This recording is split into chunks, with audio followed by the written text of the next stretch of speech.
এক শান্ত গ্রামে থাকত এক চালাক শেয়াল, এক সৎ গরু আর এক পরিশ্রমী পিঁপড়ে। শেয়াল সব সময় অন্যের বুদ্ধিকে তুচ্ছ করত এবং নিজের লাভই আগে ভাবত। গরু ছিল খুব ধৈর্যশীল আর পিঁপড়ে সারাদিন পরিশ্রম করে খাবার জমাত। একদিন গ্রামের পাশে বট ঝড় এল।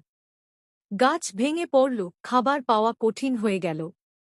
শেয়াল আগে থেকে কিছুই জমায়নি। সে গরু ও পিঁপড়ের কাছে সাহায্য চাইতে গেল।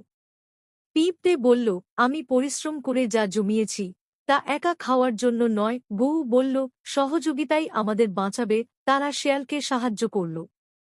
কয়েকদিন পর ঝড় থেমে গেল। শেয়াল নিজের ভুল বুঝল। সে বলল, আজ আমি বুঝেছি, শুধু চালাকি নয়, পরিশ্রম আর সততাও জরুরি। এরপর শেয়াল সবার সঙ্গে মিলেমিশে কাজ করতে লাগল। গ্রাম আবার আগের মতো সুখী হয়ে উঠল। সব পশু একসঙ্গে আনন্দে বাস করতে লাগল। এই ধরনের গল্প পেতে হলে চ্যানেলের পাশে থাকুন।